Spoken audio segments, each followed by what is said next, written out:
Hello everyone and welcome back to another video from my channel Liveried Mod Railway. Today it's time to review a brand new Railroad Class 37 from Hornby.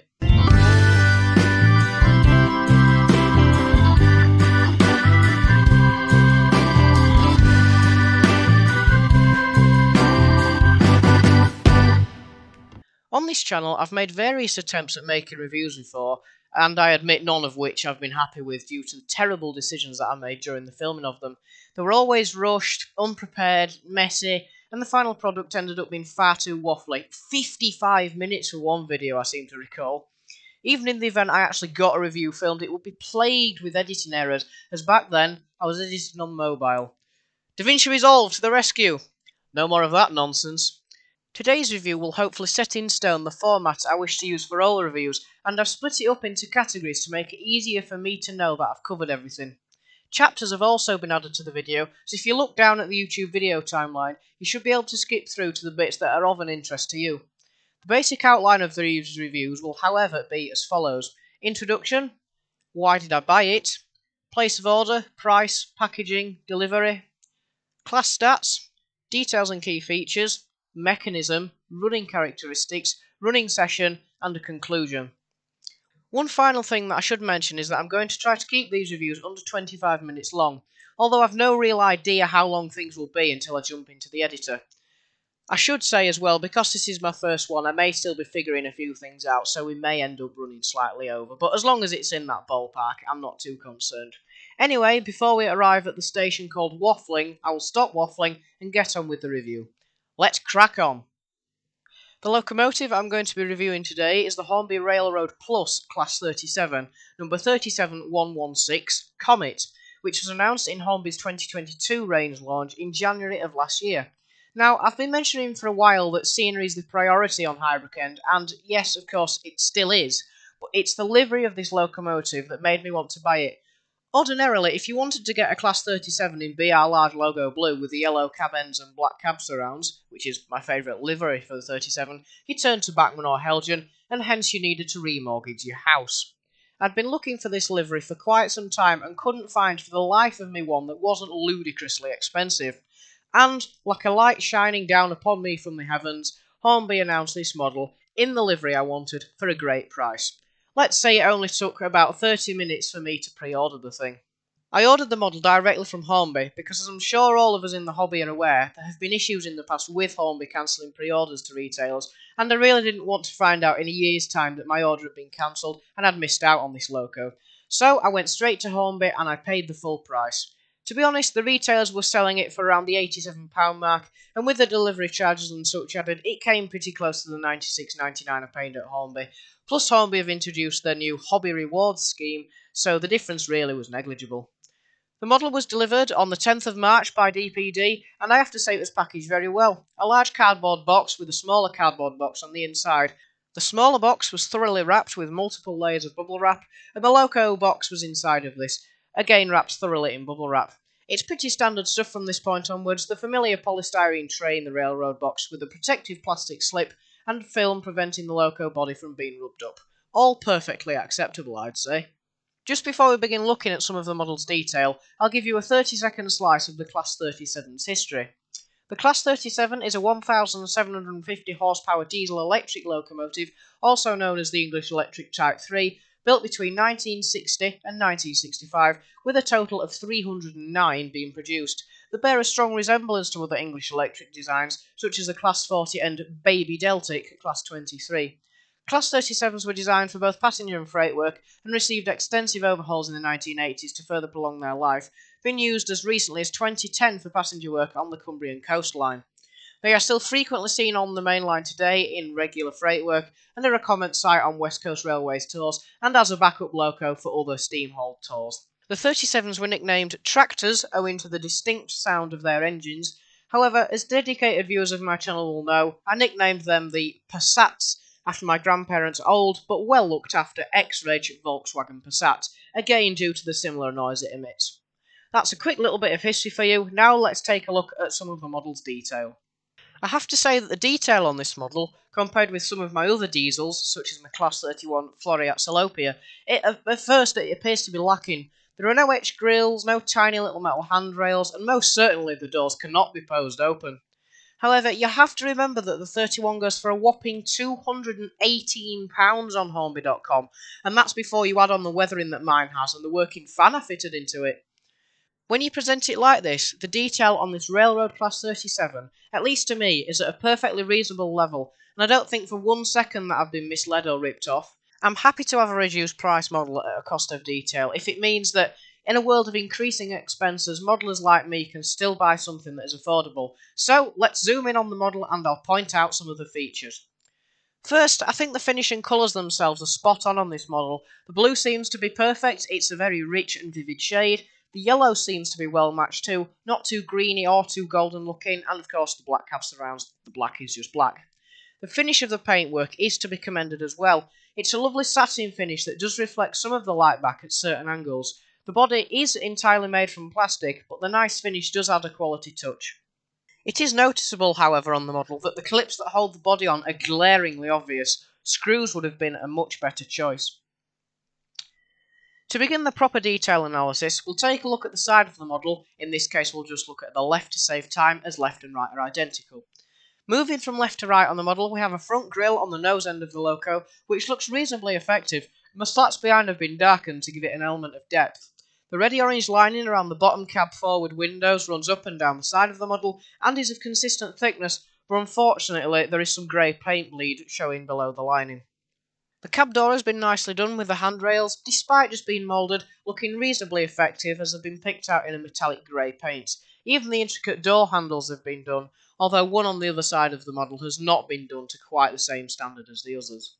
Again, we have another grille, not etched or see-through, in fact none of them on the model are, and the fine rivets have been moulded around it. The 37116 number has been applied perfectly, nothing to say about that. What I will call the Loco data table, if anyone knows the name for this, please tell me in the comments, that has also been expertly printed, and there's no splodges of paint to be seen. I can't quite tell with my eyes, but I believe that it's even readable. You'll obviously be able to see this if I can get the camera zoomed in on it enough. Above this we have the Comet nameplate, which has been done in a nice bright red, and the orange striping below it also looks good. On an expensive model, I would have expected etched brass nameplates, but for this model, the printed ones are absolutely fine, and that's, I think, reflected in the price. The crest above the Comet's name looks good too.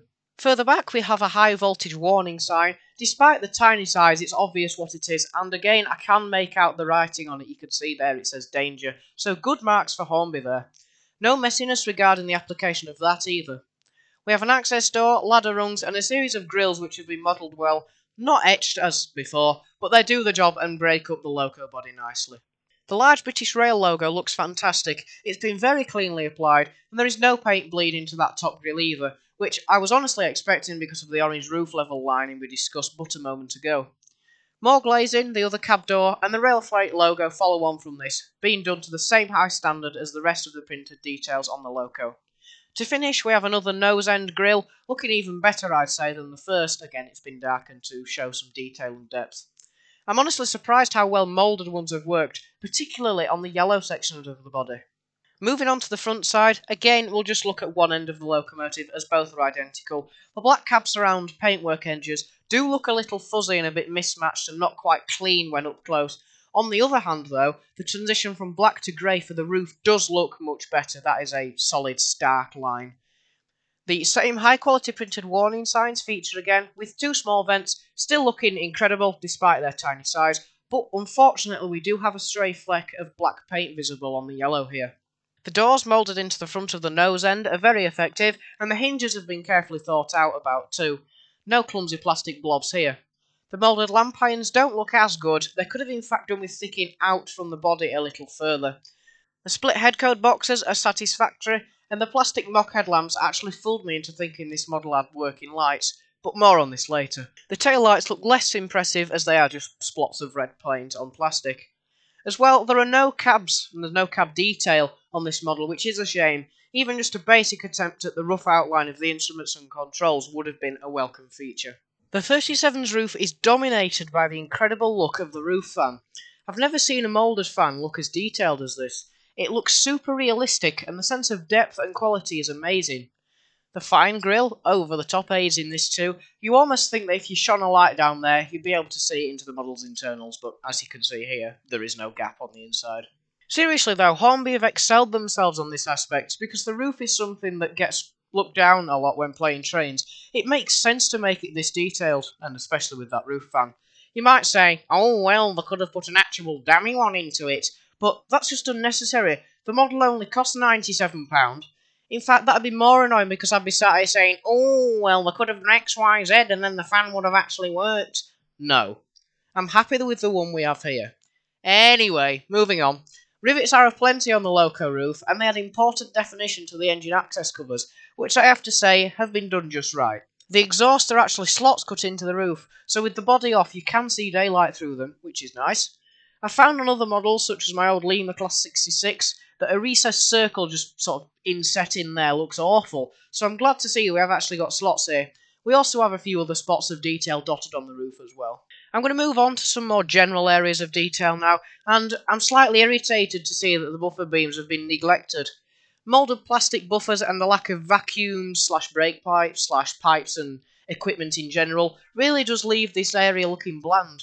Proper metal buffers, not necessarily sprung, although that would have been nice, would have made all the difference here. There is a feeble attempt at some detail, but they might as well not have bothered at all. They might have well just left it as a block of flat black plastic.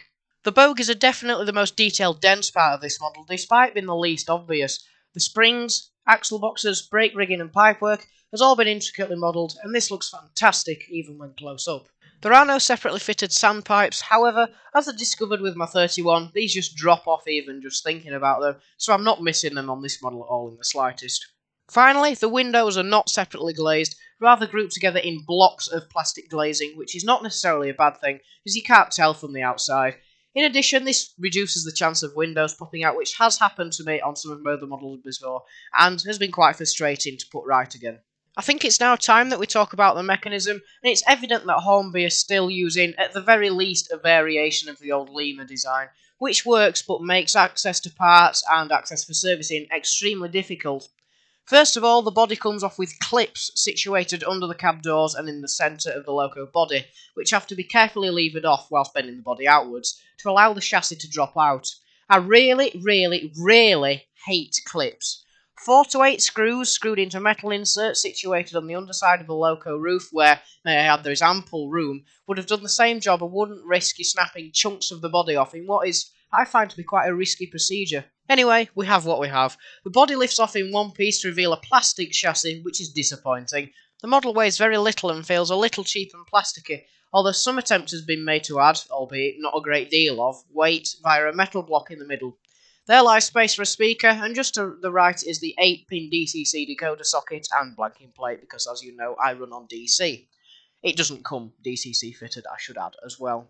The unpowered bogie has pickups on all wheels, and in fact so does the powered bogie, which is a really good quality feature.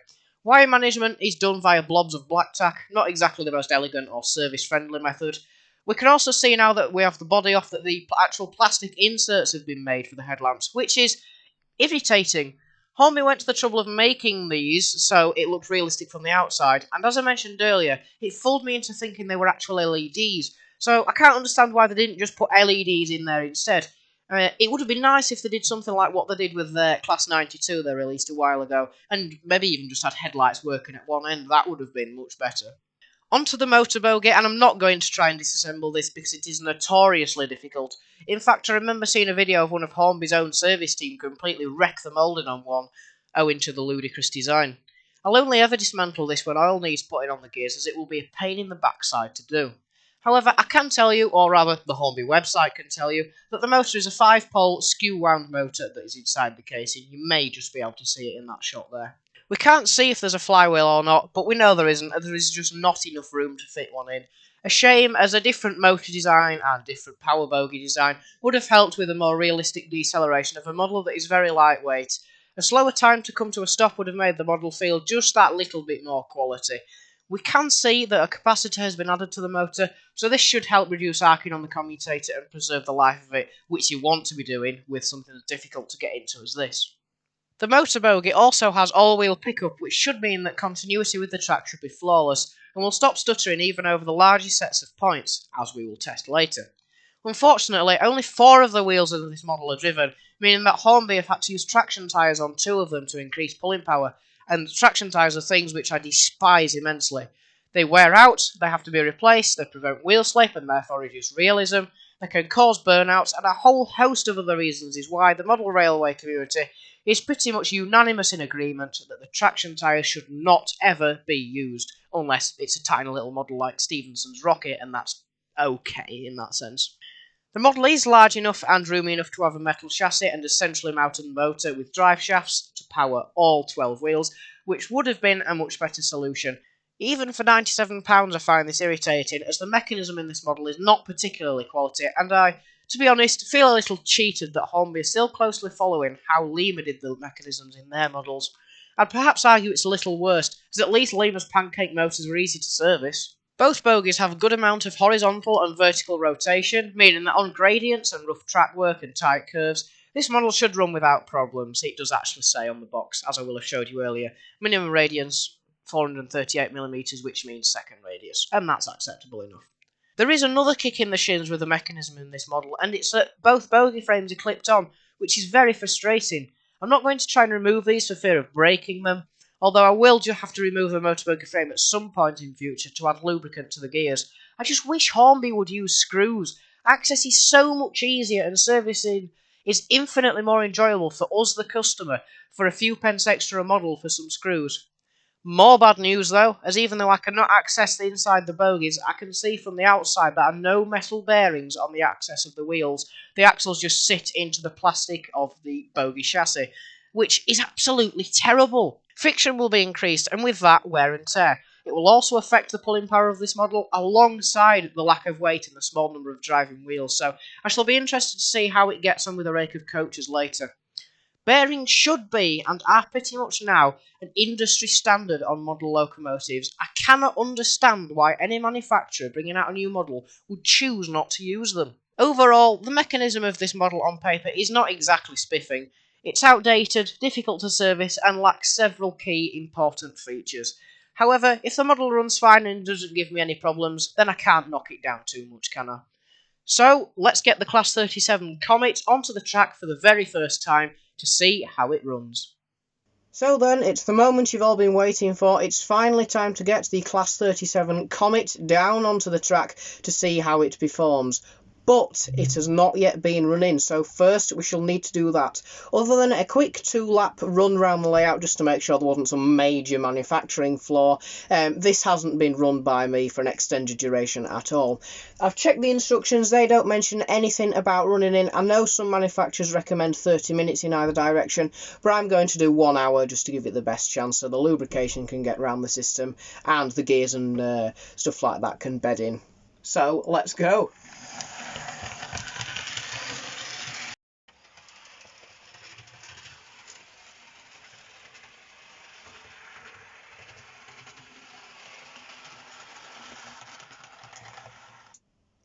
Okay, so there we go. Running in has concluded. It's had 1 hour forwards and 1 hour in the backwards direction for a total of 2 hours running in.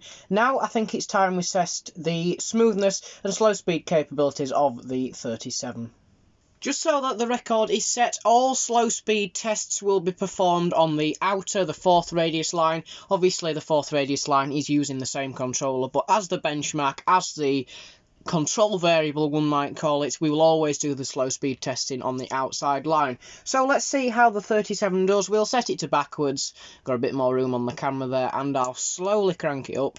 We did get a tiny little bit of movement there, but returning it to 0 and turning it back up doesn't do anything. So that is the speed that it's kicked off in. Let's try in the other direction, slowly turning it up. Tiny little jitter there. But that's the speed it seems to be pulling away at. Let's just check it gets over the points. Yeah, it's not cutting out or anything like that. So that seems to be the slowest speed we can get it at to start off at. But if I turn it down after this, will it go slower? Yes, it will go a little bit slower. Try again. So that's the speed it sets off at. Turning it down slightly, we can just get it a little bit slower. But then much more than that, it does sort of slow down to a stop. So yeah, the crawl isn't great, and that's largely as a result of probably having no bearings, and although it's a 5 pole skew wound motor, which should theoretically make it smooth, the bearing and the lack of bearings and lack of flywheel mean that, yeah, it's really not a good crawler, is it? And it's also making a sort of grating noise. Let me see if I can get you to hear that. Maybe not so much forwards, but backwards. Just listen. There's a sort of a ch-ch-ch-ch noise. So maybe I need to put some oil on the axles, or maybe I already need to put some oil in on the gears. But as I said with my 9F, that required around 2 hours of running before things quietened down. So I'll give this the benefit of the doubt before opening it up. But yeah, in reverse, which is the least common direction you run in, I guess, there does seem to be a little bit of a noise. Yeah, I can just hear that. I have to say though, although the crawl is poor, the slowest speed it will do is at least smooth. That is incredibly smooth, and it will go over the points fine. So yeah, slow speed, not great. You can tease it down a little bit after it's set off going, but as you can see here, that is quite difficult to get it exactly right. That is probably the slowest there you'll get. But it is smooth. It's not quite a silent runner yet. In forwards direction it is. Backwards it does need probably a little bit more running in. But performance does seem okay. I think you'd agree that speed's nice and smooth. Yep. So I think it's time we give it the point test, and I've got a particularly nasty set of points to test it over, so we'll go and jump over to the coal siding. I did notice when I turned the model upside down that a few of the pickups, maybe 2 or 3, aren't actually touching the backs of the wheels when you move the wheels one way. So say if I moved the wheels to the left, then the pickup for the right rail would actually come away from the wheel because the wheel has sort of moved away. So that either suggests that the copper pickups aren't bent enough to constantly touch and spring with the wheels as the wheels shift left to right, or that they're just not long enough. But for now, I'm not going to start messing with it and bending it and taking them apart. It needs to be reviewed how it came out of the factory, and if it needs remedying at a later date, then I will be sure to post an update video on that. It's not cutting out over 2 sets of points, so I don't think there is a severe problem here. So that's good. I'd give it a pass on the point test. I was initially concerned, but it does seem to be doing fine. What happens if we stop it dead and then try? Yeah, no problems at all. So it's passed the point test. We've found out what the slow speed is like. It's a relatively smooth running loco. So the only thing left for me to do now is put it behind, or put it in front of, a rake of coaches and put a rake of coaches behind it, and we'll do a little bit of a running session to show off the Class 37.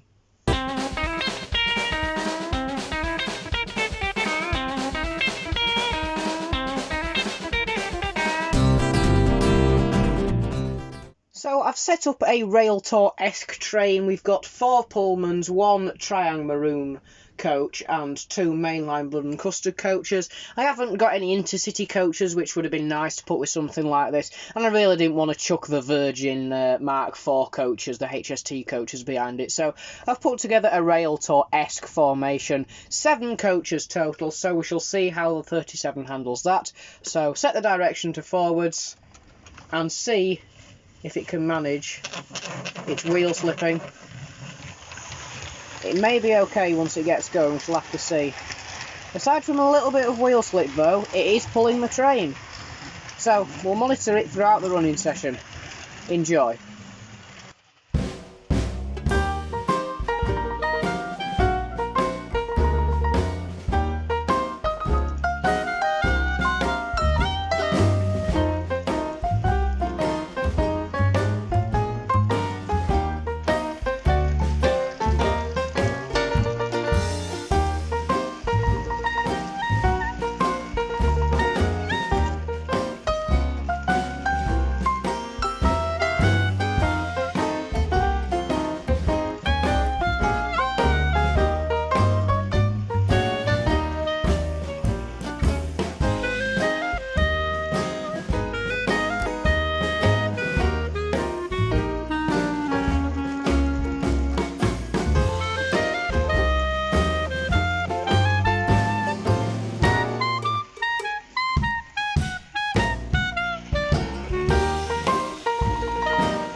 So then everyone, I hope you enjoyed the running session. Hopefully I got to demonstrate to you its capabilities and its characteristics a little bit more. I did do the section in the dark at the end as well, because I know you all like seeing my lit up coaches. But yeah, running session went without a problem. As you saw at the start, I was initially a little concerned that it was wheel slipping with 7 coaches, but once it got going, once it built up some speed and some momentum, it went without a hitch completely during the running session. So that's all good. It can coach a 7-coach train.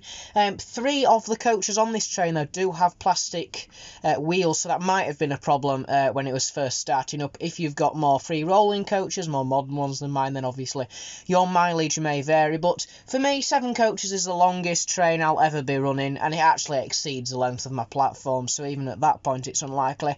But yep, the running characteristics of this seem absolutely fine to me, and it didn't have a problem, especially towards the end of the running session, as you saw, whipping round the layout at a fair pace. So to sum up this model, I am very, very happy with it. £97 for this. I'm not going to say seems a bargain, but it seems a very fair price for what it is. I'm really happy with the level of detail, and it does seem to run perfectly. There was that little juttering problem over the points, but I think that was due to me badly railing it. I think one of the wheels was sort of a bit skew-if. I have noticed that problem with the pickups, and if that becomes a problem, I will get back to you on that. But during that review, going over 6 or 7 different sets of points, it didn't seem to have a problem. But if they do need adjusting, or if I have problems with them in future, I will be sure to let you know. The only thing I don't like, or don't like as much with this model, is the mechanism. I really think Hornby need to stop using that old Lima mechanism. For Lima Locos, it's fine, because you buy a Lima Loco, you know what it's like. You think, oh, it's a Lima Loco, it's fine, it's cheap, I'll put up with it. But these aren't Lima Locos. These are double the price of Lima Locos, or what Lima Locos were, or what you can buy them for now on eBay. So that mechanism really does need updating, with a centrally mounted motor, with flywheels, with 2 drive shafts to get all 12 wheels driven. Very much similar to how the Class 31 Floriat Salopi does, and the pulling power of that is immense.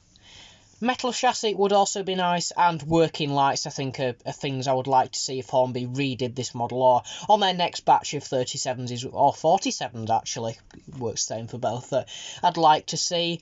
And some metal buffers, not necessarily sprung metal buffers, but metal buffers, and a little bit more buffer beam detail. Perhaps to come in an accessory pack that you can just put on the buffer beam would be nice to see. But other than that, I am very, very happy with this model. I'm happy with the price I paid for it, and I'm happy with what I got for in return. So this was my review of the Hornby Class 37 Comet number 37116. I do hope you enjoyed, and I do hope that this has been useful to you. Thank you very much indeed for watching, and I will be back another time with some more videos. Do take care, folks, and bye for now.